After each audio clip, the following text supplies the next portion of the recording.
मध्य प्रदेश हुकूमत सलमान खुर्शीद की नई किताब सनराइज ओवर अयोध्या नेशनहुड इन अवर टाइम्स पर पाबंदी लगाने पर गौर कर रही है। जी हां, नरोत्तम मिश्रा जो कि मध्य प्रदेश के वजीर दाखिला हैं, वो माहिर कानून से इस मामले को लेकर मशवरा कर रहे हैं। ख्याल रहे सलमान खुर्शीद की किताब पर इजराई के बाद से ही हलचल मची हुई है। किताब में हिंदुत्व को और उसका तकाबुल आईएसआईएस और बोको हराम जैसी शिद्दत पसंद तंजीमों से किया गया है, जिस पर बीजेपी बरहम है। ये पुस्तक उन्होंने छापी है।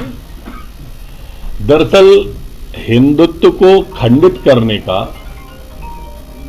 हिंदू को जाति में बांटने का कोई अवसर ये लोग छोड़ते ही नहीं। अपने भारत देश को खंडित करने का, भारत तेरे टुकड़े होंगे इंशाअल्लाह इंशा वाले के बाद सबसे पहले राहुल गांधी गए थे ना, वो वही विचार है जिसको सलमान खुर्शीद आगे बढ़ा रहे हैं। महान भारत नहीं बदनाम भारत है जो कमलनाथ जी ने कहा था, वो उसी का पार्ट है। कैसे भी देश जातियों में बढ़ जाए, हिंदुत्व के टुकड़े हों, और इसलिए हमारी आस्था पर प्रहार करने का कभी कोई अवसर नहीं छोड़ा। जैसे हिंदुत्व के बारे में सुप्रीम कोर्ट कह चुका है कि हिंदुत्व एक जीवन पद्धति है, उस हिंदुत्व के ऊपर भी उनने सवाल उठा दिए। अब सोनिया गांधी जी इसको स्पष्ट करें